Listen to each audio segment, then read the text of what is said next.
Hi, I'm Hal Roberts. This is Bridge City News. Here's some of the top stories we've been following.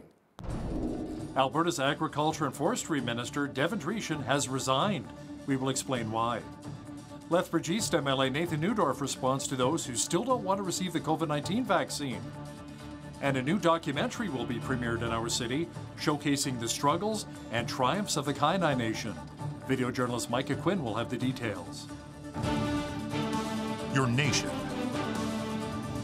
Your province. Your southern Alberta. From the heart of Lethbridge, it's Bridge City News with Hal Roberts. Thanks so much for joining us. Alberta Agriculture and Forestry Minister Devin Driesian has resigned today, citing personal conduct with regards to alcohol. Premier Jason Kenney accepted his resignation. This followed allegations of heavy drinking while Driesian was at the legislature. The 33-year-old Driesian was first elected to represent Innisfail-Sylvan Lake in 2018 and then appointed Minister of Agriculture in April of 2019. According to the Canadian Press, Kenney has tabbed Nate Horner, the Associate Minister in charge of Rural Economic Development, to become the new Agriculture Minister. Driesian will remain an MLA and a member of the UCP caucus. The former leader of the Alberta Wild Rose Party wants in. Brian Jean says he will be pursuing the UCP nomination for the yet-to-be-scheduled by-election in Fort McMurray-Lac-La-Biche. In a Facebook post, Jean says he will need some help, however. He says the NDP won't want him to be in the legislature, and some in the UCP want to stop him as well. Jean says if something does not change, Rachel Notley will win the next election with an overwhelming majority. He says that will be bad for our province. The Fort McMurray seat became vacant when Lila Goodrich ran for the Federal Conservatives last federal election. The province now says 80% of eligible Albertans are now fully vaccinated, or more than 3.2 million people. Now, there's still many Albertans, however, who say they will not get vaccinated and want their wishes respected, saying, "My body, my choice." Lethbridge East MLA Nathan Neudorf says he will stick up for those who refuse the jab, saying this is still a free society. I am fighting for their freedoms and liberties. The Alberta Bill of Rights and the Canadian Charter of Rights and Freedoms clearly protects those rights. And I want to make sure that they have the freedom to make that decision in their own time and in their own way. So that means that we really have to be focusing on capacity. We need to be focusing on correcting our healthcare system so that we have the freedom to do that and not put pressure on them. Catch the full interview with Lethbridge East MLA Nathan Neudorf coming up in the second half of our program. The Alberta government is proposing a set day for future provincial elections. Justice Minister Casey Medu introduced a bill that the last Monday in May every 4 years would be the day Albertans head to the polls. The previous legislation set a time frame for elections within a 3-month duration in the spring every 4 years. Medu says in addition to setting a specific election day, it would also remove the leverage a government would have to set an advantageous voting date. If the bill does pass, the next vote would take place May 29th, 2023. The government also introduced a bill to get out of the online cannabis sales. Officials say instead it would allow licensed retailers a chance to sell the product online. Cannabis retailers will also be allowed to sell some branded clothing. Officials say online cannabis sales are only around $200,000 a year. Finance Minister Travis Taves says the change will also help boost the profiles of legitimate cannabis retailers and drive out black market sales. Lethbridge police have charged a city man in connection with a drug bust at the Super Lodge Hotel on Thursday. Officers confiscated $25,000 worth of drugs, including cocaine, prescription meds, and methamphetamine. Police also seized cash, brass knuckles, and a machete. 39-year-old Jerome Ross of Lethbridge faces a wide range of charges, including drug possession, possession of stolen property, and possession of a prohibited weapon. A second suspect who was arrested was released without charges. Lethbridge police say since August, they've responded to calls at the Super Lodge more than 50 times, including a shooting between a tenant of the hotel and another man. Beginning next week, a new documentary is set to be screened in Lethbridge. As Micah Quinn explains now, the film will showcase the work of healing in the Kainai Nation from the opioid crisis, including those who have struggled with issues like substance abuse. We can't sit back and expect things to change without doing the work. Elmaya Tailfeathers is the filmmaker for Gima Bibitsin, The Meaning of Empathy, which means to give kindness to others. Tailfeathers says she felt like the word tied in with the theme of harm reduction. And so the film is a portrait of my community's response to the opioid crisis. It highlights the work of people working on the front lines, like paramedics and nurses, doctors, addictions counselors, and it also offers a human portrait of people who are living with active addiction and also people who are in recovery. Tailfeather says, for decades, Indigenous communities have been led to believe that abstinence-based treatment models, like 12-step programs, are the best way to help treat addiction. She went on to say that the drug crisis has shown that abstinence isn't a realistic expectation for those addicted to substances like fentanyl. What our community discovered early on is that in expecting people to quit cold turkey, it was resulting in people eventually relapsing, which is a natural part of recovery. And when they relapsed, many times we would lose people to overdose. And so we were finding that the abstinence-based model was in fact harmful to people in the recovery process. Tailfeathers worked on the film for 5 years, and hours of footage was captured. And I certainly hope that when audiences see this film, they walk away with a more empathetic understanding of what people living with addictions are facing, especially Indigenous people. And that was the intention from the get-go, was to offer a human portrait of my community. Screening for the film Gimabi Bitsin, The Meaning of Empathy, will take place at the Lethbridge Movie Mill starting on November 12th. For Bridge City News, I'm Micah Quinn. The Mothers Against Drunk Driving Red Ribbon campaign has begun. It looks to raise awareness and promote sober driving during the upcoming holiday season. Members of the MAD Lethbridge chapter will be at Park Place Mall throughout the weekend giving out the ribbons. Chapter President Anita Hushella says the ribbon symbolizes a commitment to never drive while impaired. Hushella says she recently had a woman come by to chat about her own daughter who passed away due to impaired driving.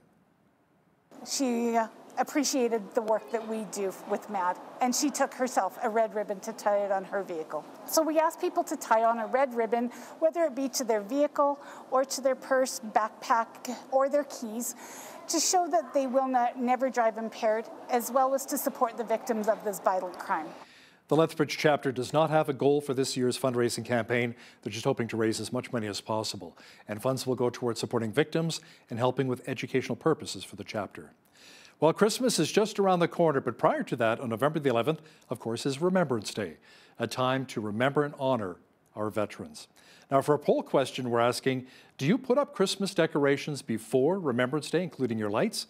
Make sure you log on to our website, bridgecitynews.ca, and let us know your thoughts. We'll add up the results and have them for you next week. Stats Canada says the Canadian economy added 31,000 jobs in October, bringing the national unemployment rate from 6.9 to 6.7% in October. Jobs Minister Doug Schweitzer says Alberta added 9,000 full-time jobs. Now, what about the numbers here in southwestern Alberta, in particular in Lethbridge? Trevor Lewington is the CEO with Economic Development Lethbridge, and he joins me now to discuss some of those numbers. Trevor, the 31,000 Stats Canada mentions, are they full-time or just part-time? Sort of an even split between full-time and part-time on a national level. We've certainly seen a bit of a different trend locally, which we can certainly talk to. Are these government jobs? Do we know at this point? Yeah, locally, we've seen an uptick in both the education and healthcare sectors. So those tend to be more publicly funded. Where we've seen job losses is industries like transportation and warehousing and construction, so more of the private sector. So that's a bit of the local trend. So what's the unemployment rate looking like in our city? Which industries are doing the most hiring right now, especially maybe with retail leading up to Christmas? The great news for our region, the Lethbridge Census Metropolitan Area, which is the city itself and the surrounding communities in the county of Lethbridge, our unemployment rate is still the lowest unemployment rate in the entire province at 5.2%. So that's the good news. In the last month, however, we did see a bit of a drop in employment. There were about 1,200 jobs that were lost in the economy over the last 30 days or so. And so that's a bit of a blip, bit of a concern. But, again, 1 month, we do see variation every month. Unless it's multiple months in a row, we don't get too worried about the trend line. That was Trevor Lewington, CEO of Economic Development Lethbridge. While we experienced another mild day here in the city, Jeanette Rocher is here with a quick look at the weather forecast. Jeanette, those seasonal temperatures should be sticking around just in time for the weekend?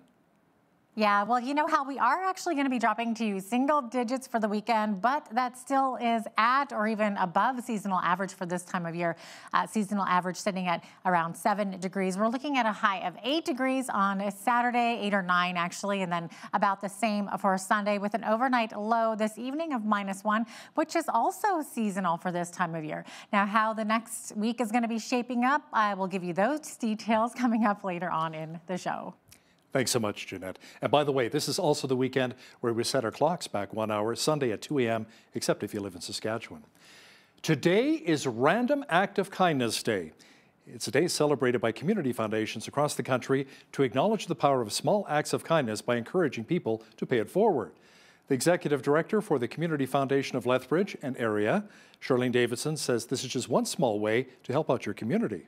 We're encouraging our community to get out, perform kind acts, create a wave of kindness throughout our community, and have folks share their random kind act with us on our social media pages using the hashtag RACDayCFLSA, and they'll be entered to win one of 10 kindness grants, $500 kindness grants for the local charity of their choice. We encourage all sorts of kindness, so it can be anything from holding the door for someone, maybe letting someone in traffic, or buying your colleagues coffee. Anything you want that's just going to make somebody feel better, and you'll find it makes you feel better performing that kind act.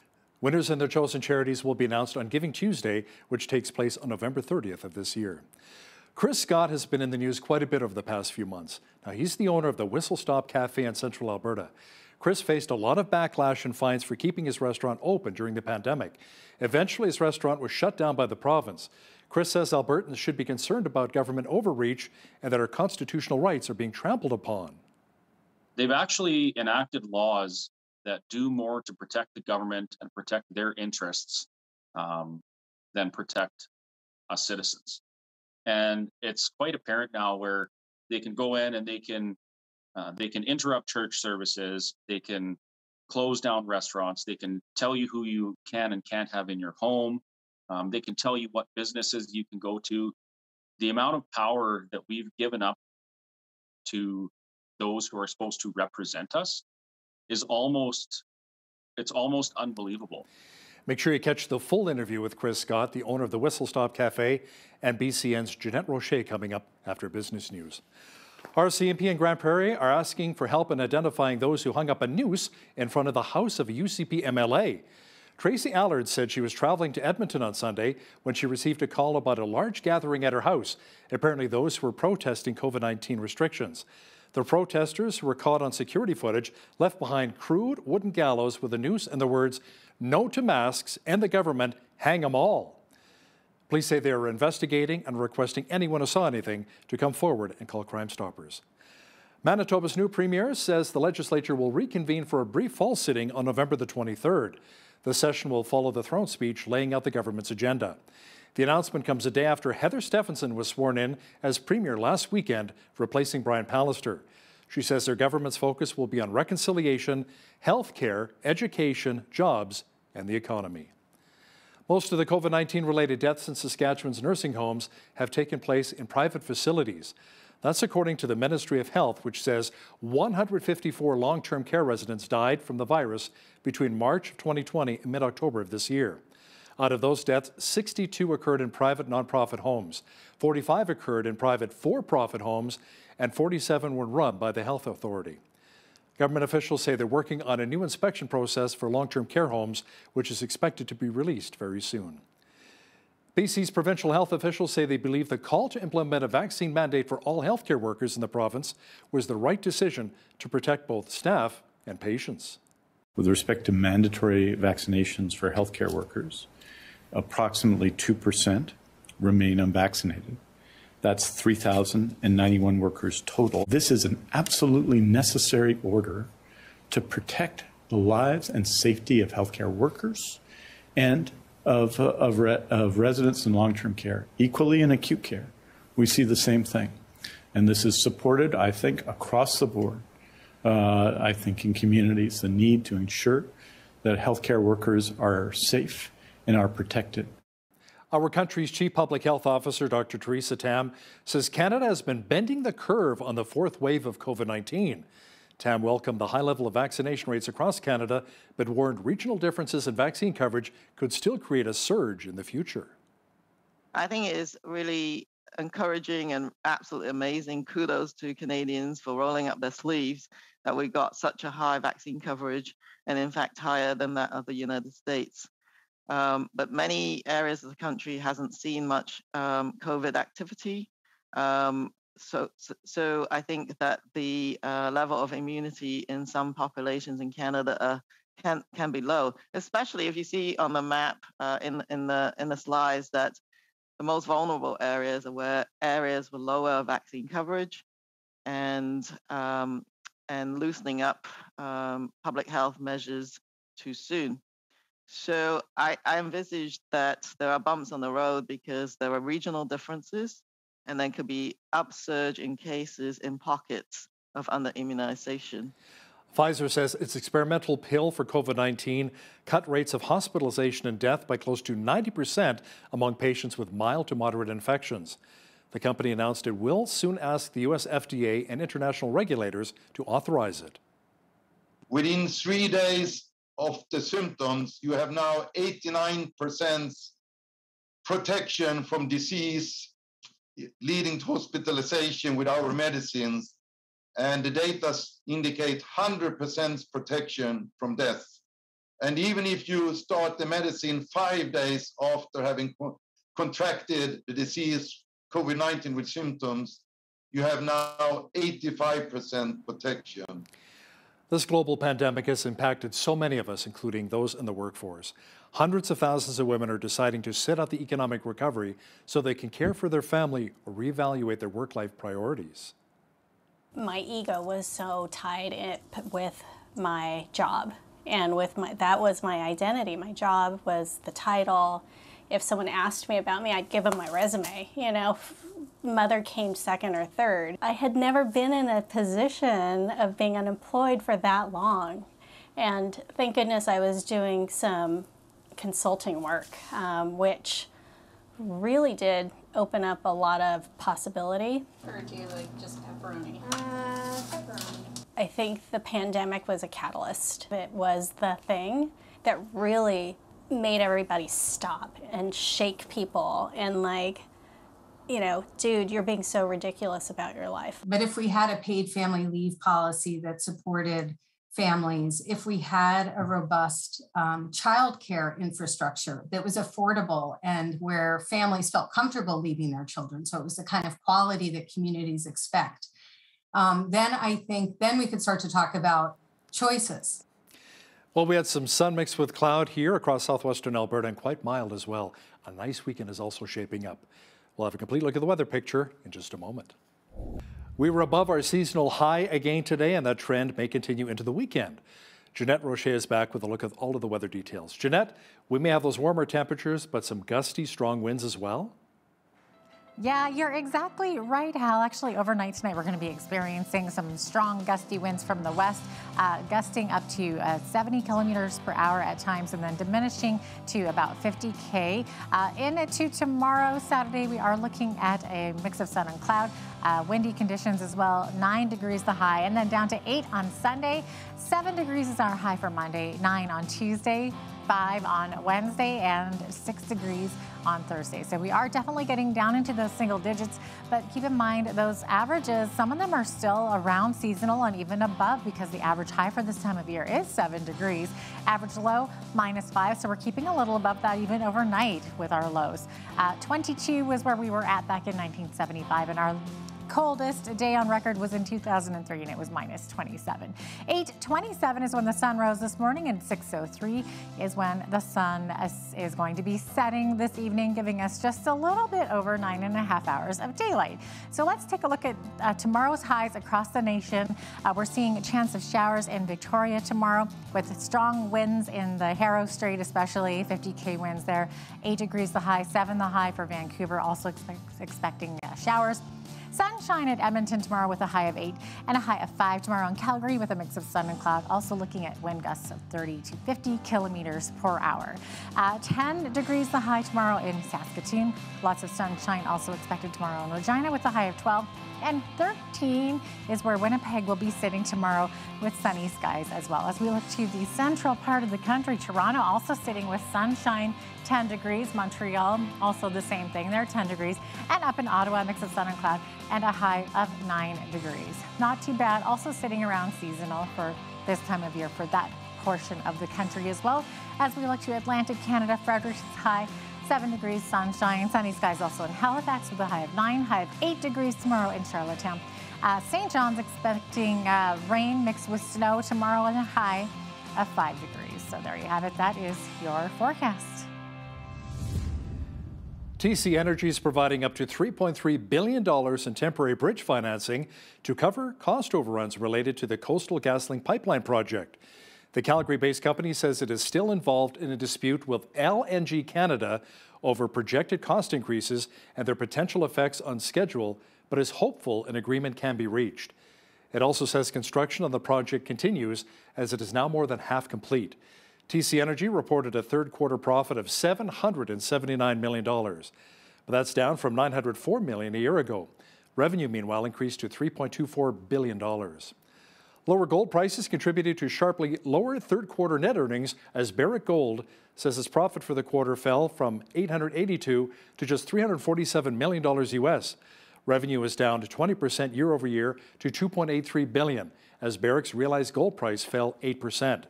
The adjusted gold miners' earnings, however, still came in slightly ahead of the 23 cents per share that analysts were expecting. Peloton suffered one of its worst days on the stock exchange after telling investors it will likely lose more money than it is anticipated in its fiscal 2022. Peloton thrived during the pandemic, recording its first and only profitable quarters with North Americans setting up places to work out at home because they couldn't go to the gym. But the company's sky-high sales have stalled since the rollout of COVID-19 vaccines and the reopening of gyms. Shares tumbled 33% to around $60 US today. 10 months ago, shares hit an all-time high above $171. A 3-week-old strike isn't over yet at the US-based machinery-making outfit Deere & Company. Most workers voted to reject a second contract offer that would have given them 10% raises. They will keep walking the picket line in hopes of securing a deal that also includes better benefits. The disputed contract covers more than 10,000 United Auto Worker members at 12 of Deere's facilities in Iowa, Illinois, and Kansas. A separate group of 100 workers in Colorado and Georgia voted to accept an identical agreement. Now, here's a look at today's markets. The TSX was up 113 points on the day to 21,455. The Dow was up 203 points to 36,327. The S&P 500 was up 17 points to 4697, and the Nasdaq was up 31 points to 15,971. West Texas Intermediate Oil was up 236 today to 81.27 US per barrel. Natural gas was down 20 cents to 5.52 US. Gold was up 26.31 on the day to 18.36 US an ounce, and silver was up 36 cents to 24.16 US an ounce. Wheat is at $11.84 per bushel, barley's at $9.47, canola's at $21.90, and corn is at $10.01 per bushel. Live cattle were up $1.18 to $131.80, feeder cattle were up 85 cents to $158.88, and lean hogs were down $1.33 to $76.55. The Canadian dollar was up slightly over the past 24 hours to 80.29 US.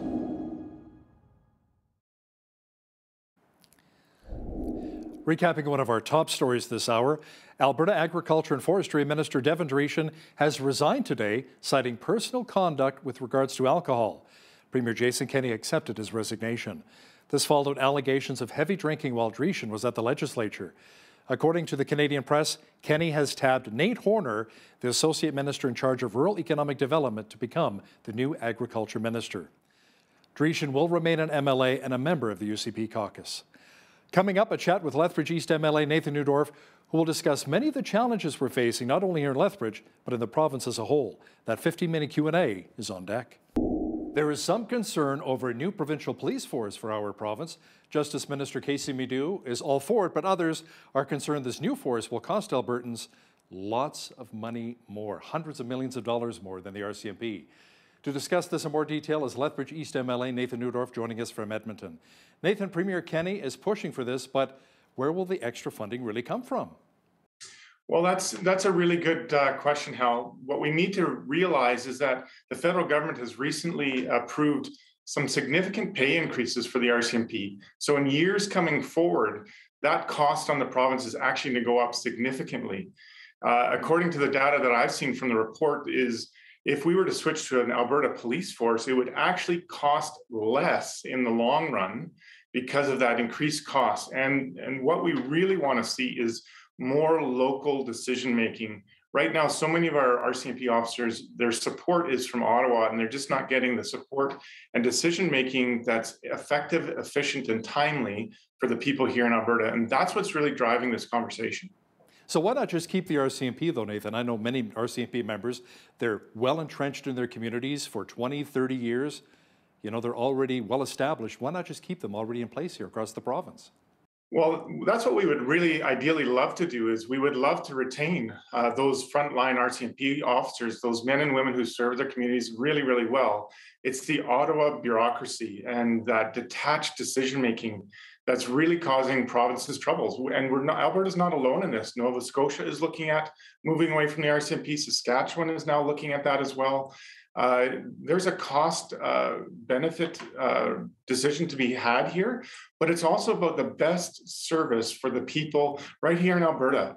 And we've seen that on a lot of fronts, Hal, that decisions made in Ottawa aren't necessarily the best decisions for the people living here in Alberta. And that's what we really want to talk about. Okay, let's switch gears for just a moment here, Nathan. A recent report says opioid deaths have gone up quite a bit here in our province in Alberta.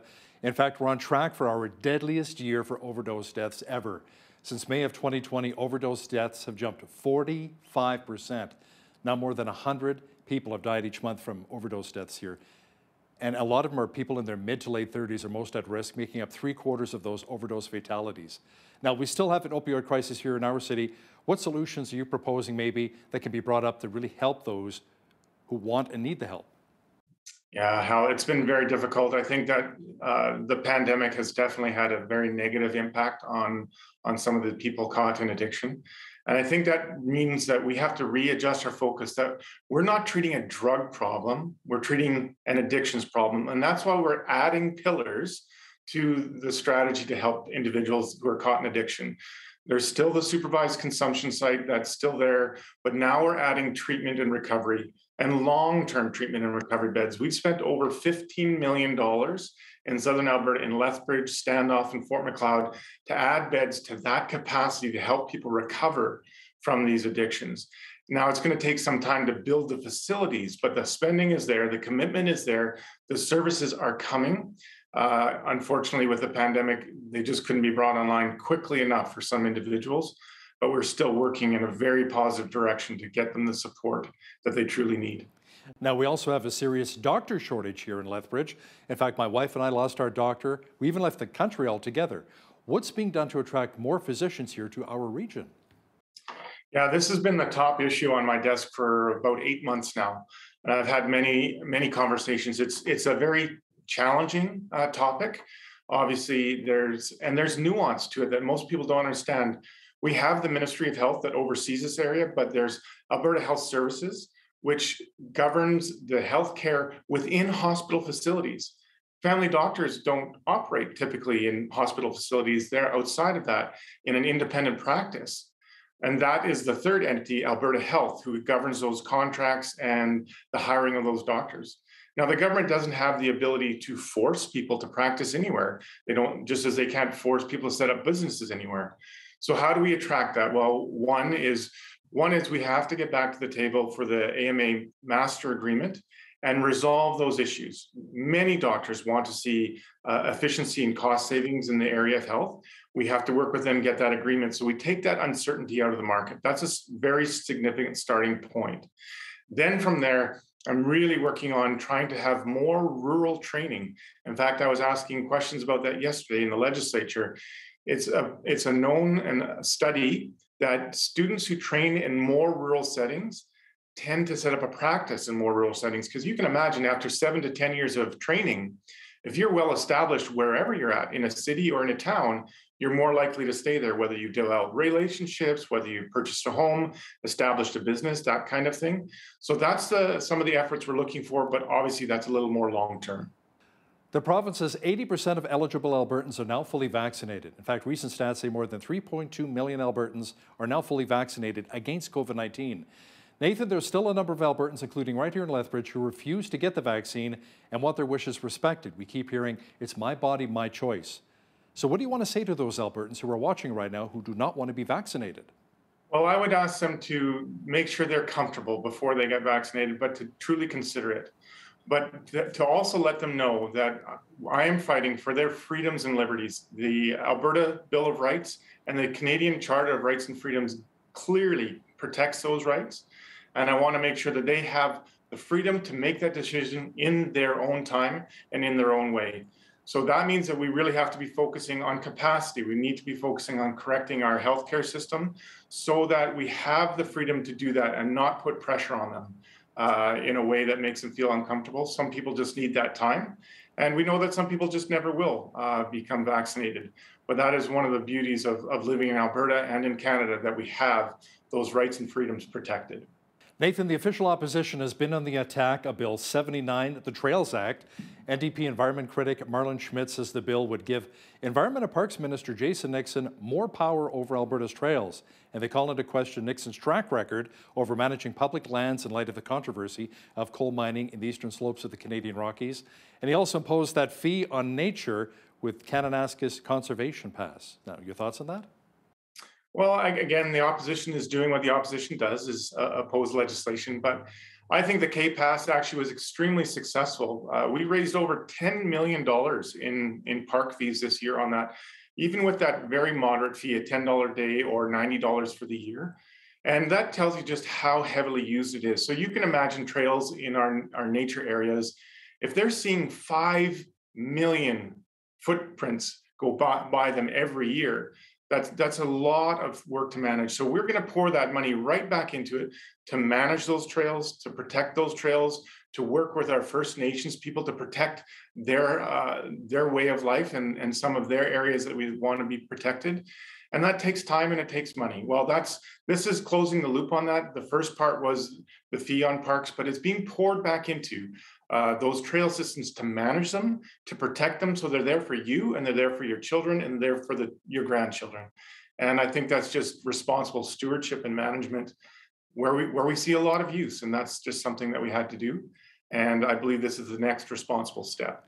Nathan, you've got your hand on the pulse of what's happening in the legislature right now. When it comes to coal mining and exploration, especially with companies, let's say Australia, New Zealand coming here and doing their coal mining in the eastern slopes, a lot of people are concerned about the selenium making its way into our water supply for the Oldman River.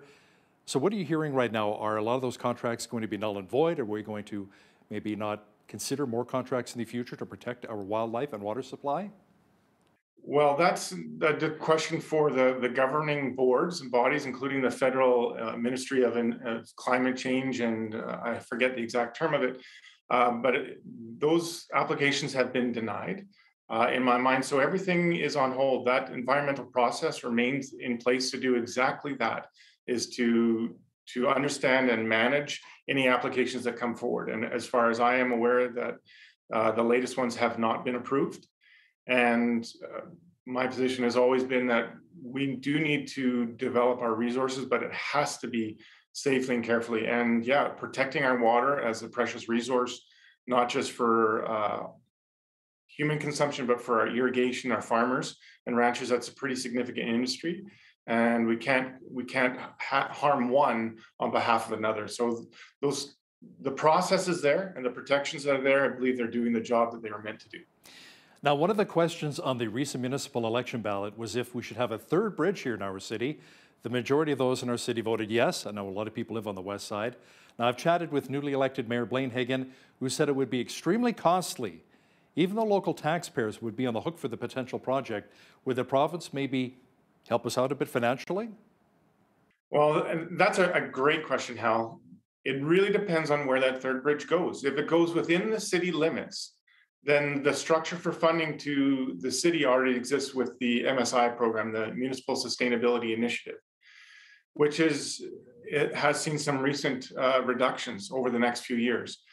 The other option is if that bridge goes outside the city limits, then it becomes the jurisdiction and payment of the province, which opens up a lot different avenues and funding sources for that to happen. It would be a Ministry of Infrastructure or a Ministry of Transportation decision. So I think that is the next question, is where that should be located. I've heard proposals because Lethbridge continues to grow, jumping it down south outside of the airport. There's another option there.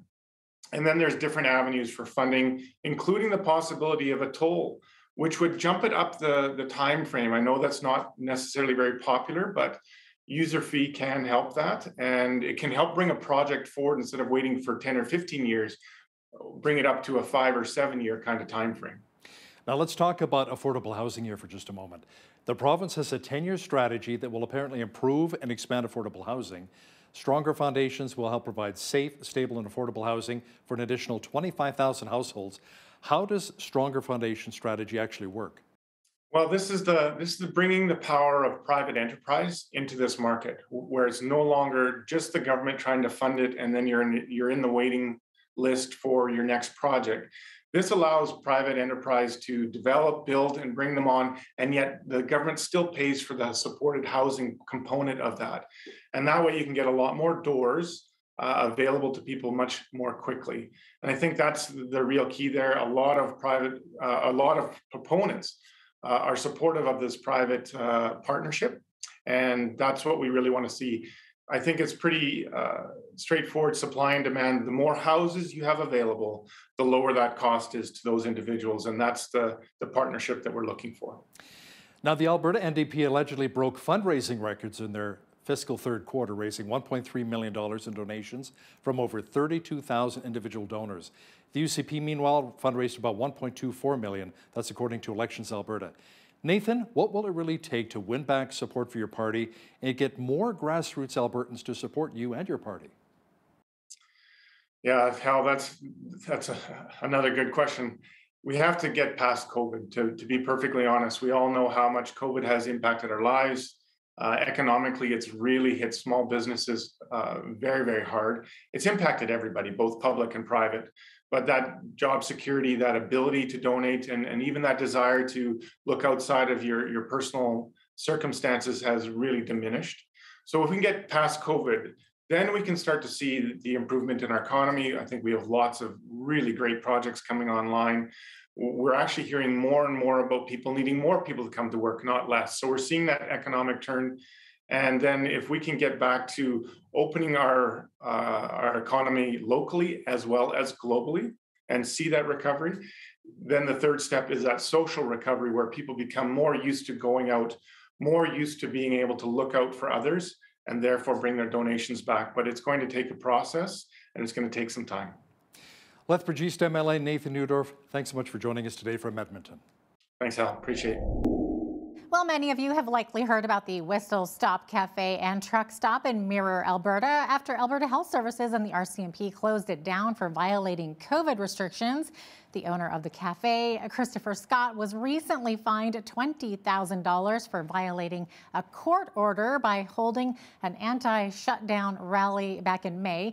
Chris joins us now to share his side of the story. Welcome to Bridge City News. Chris, can you share a little bit about this backstory? What was the rally all about? What were you hoping to accomplish with it? Honestly, I didn't realize how much of an impact that was going to have on the province and the country. It was a matter of survival at first.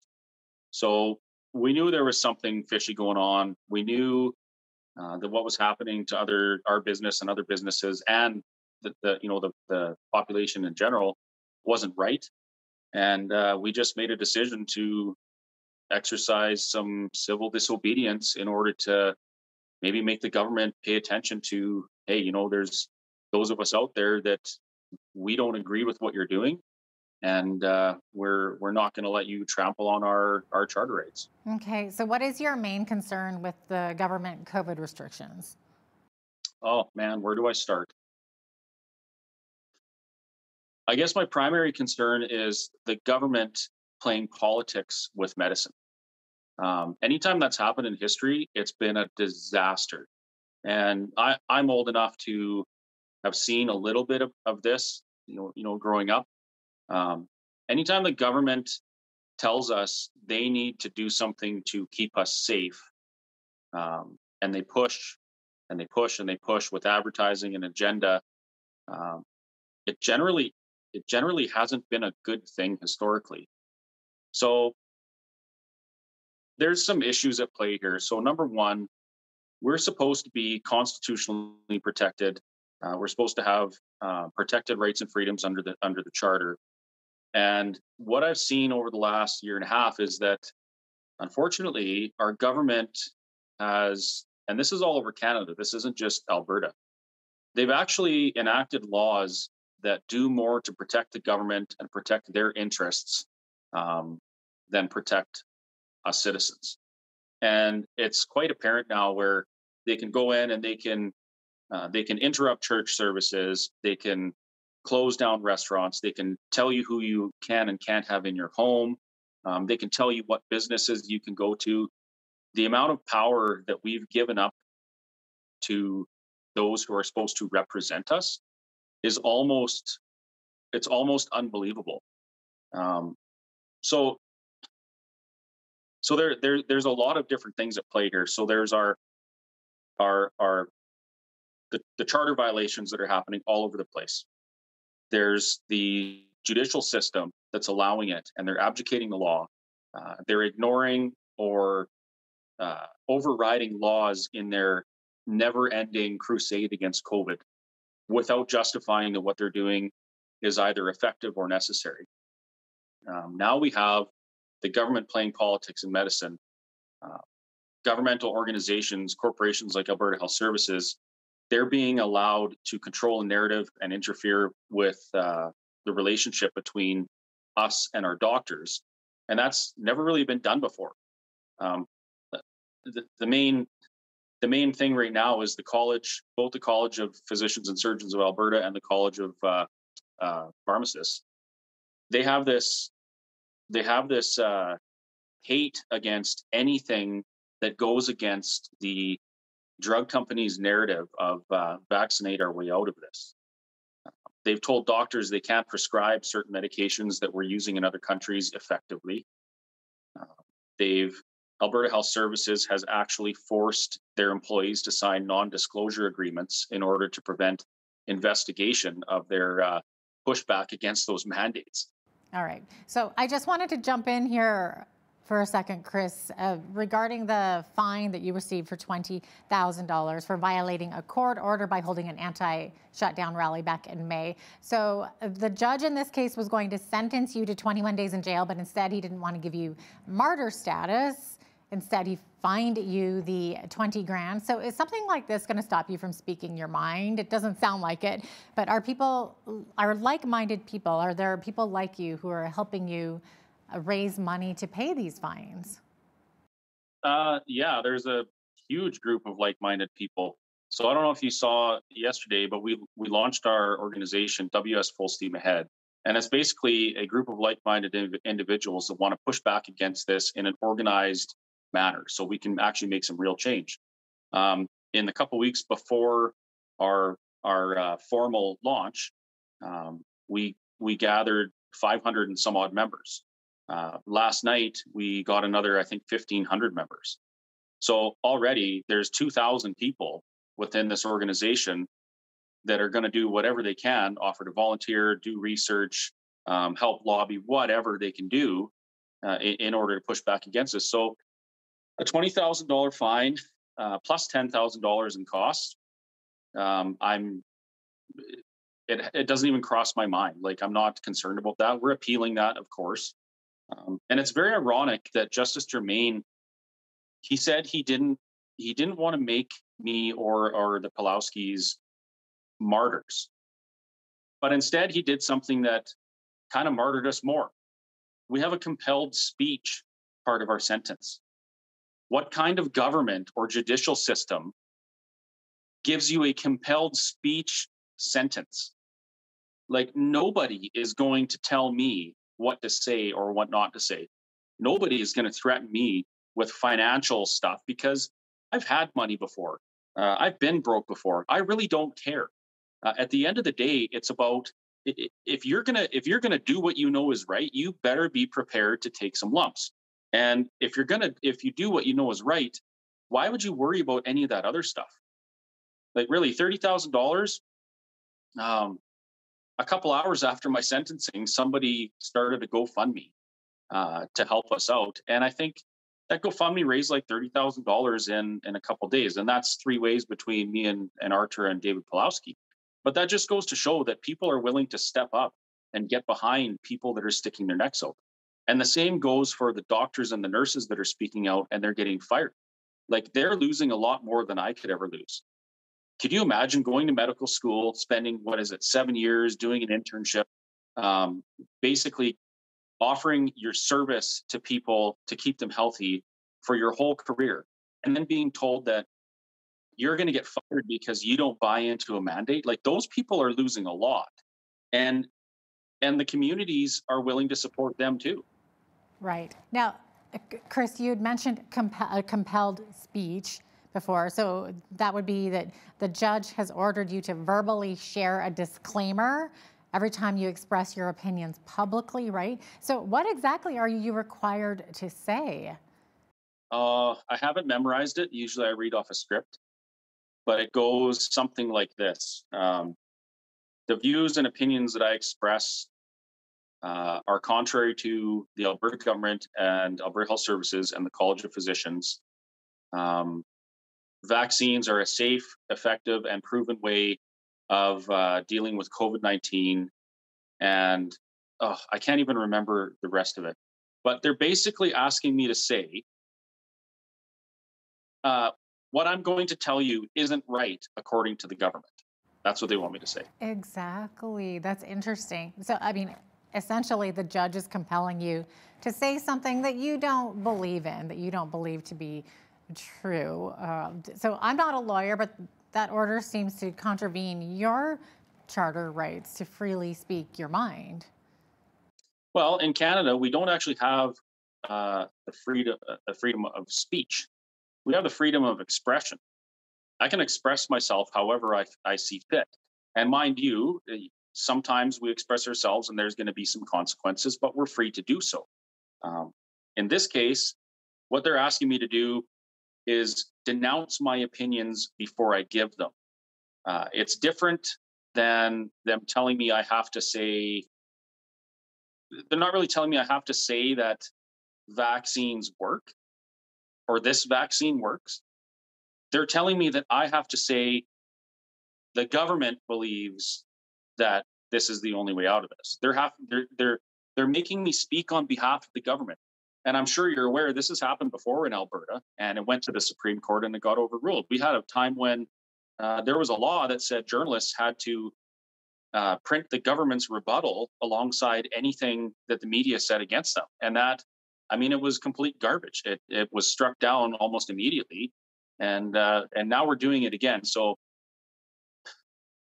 when I look at a judge who doesn't learn from history, like part of making the ruling, he talks about other cases and case law and all sorts of research he does, but how something like this is missed, it leads me to question the validity of anything that some of these judges say. So what happens if you don't voice that disclaimer? Can they put you in jail? I think so. I think if I breach any of the the sentencing things, they could probably put me in jail because I'm on probation for 18 months. So if I don't act like a good little subject and toe the line, then yeah, I guess they could put me in jail. Okay. I know you have a lot of supporters of like-minded people, but what about the response from the public in your area where you live? Are they supportive? Are they wanting to see you shut down? I would say it's split like 60-40. There's 60% maybe support and 40% that don't. And then there's the 5% that actually tell me they want me to choke and die on my own food, right? Right. Like, so there are many who say that you're reckless, that you're endangering public safety by staying open and not requiring customers to follow COVID restrictions. So how do you respond to that? I get asked that a lot. So on the reckless side of it, it has never been the government's job to keep us safe. Their job is to provide us the tools and resources we need to keep ourselves safe, to give us the education we need to make decisions on what we're going to do with our own lives. Me having my cafe open and allowing somebody else to come there and potentially get sick, which nobody has so far as I know. And I've shaken probably 10 or 15,000 hands in the last 18 months, and we've never been sick. So there's a difference between being reckless and doing something that you know is going to cause harm. Justice Germain, he compared me to a drunk driver. Now, statistically, driving drunk, there is a high probability that you're going to injure yourself or another person. There's no question to that. And we have laws to prevent impaired driving, and we shouldn't have a problem with that. What we should have a problem with is when the government says, you have to shut down your life or your business, effectively destroying your livelihood, because there's a slim chance somebody may choose to come to your establishment of their own free will and possibly get sick. That's a completely different thing. And in law, the original single law was do no harm, right? Nobody's ever proven that I've harmed anybody. What we have proven, though, and what we are going to prove in court, is that the mandates, the vaccine, the restrictions, the interference in doctor-patient relationship, all of those things are extremely reckless on behalf on the part of the government and the organizations associated with them. Those reckless actions, they have caused people to die. They've ruined lives. They've ruined businesses. The destruction is actually tangible. If you look at the statistics over what's going on in Alberta in regards to businesses lost, revenue lost, lives lost through suicide, mental health impacts, it's so ironic that people, they say to me that, oh, you're being reckless by opening your business. We didn't say that to people during SARS or H1N1. Not once did they ever say that to any business that stayed open. We were told, hey, you might get sick if you go out. Make that choice yourself, but try and protect yourself. Do what you can to keep yourself safe. Nobody ever talks about keeping ourselves healthy.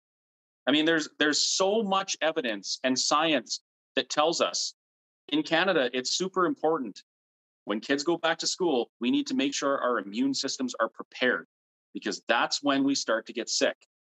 The government's never done a propaganda piece or used the media to say, hey, take your vitamins so that you can keep your immune system healthy, because you will be exposed to a certain virus. We have never seen that, yet it works. There's evidence, there's science behind it. Yeah, that's interesting. Now, Chris, you had mentioned before that you've launched a lawsuit against the Alberta government and AHS. So do you think that you have a real chance of winning against such a formidable opponent? What exactly are they being sued for?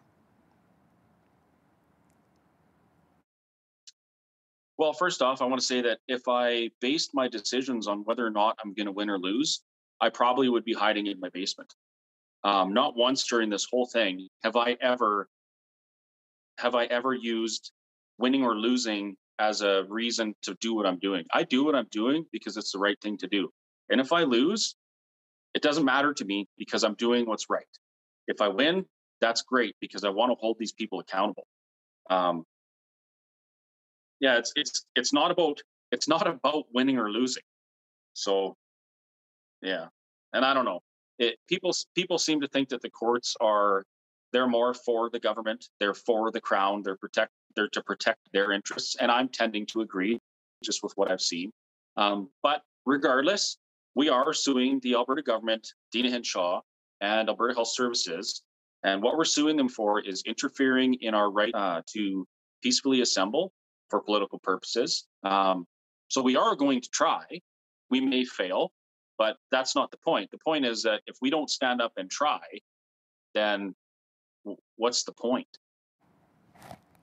Yeah, thank you so much for being with us today, Chris. Appreciate your thoughts there. Christopher Scott is the owner of the Whistle Stop Cafe and Truck Stop in Mirror, Alberta. I'm Jeanette Roche on behalf of all of us here at Bridge City News. Thanks for watching.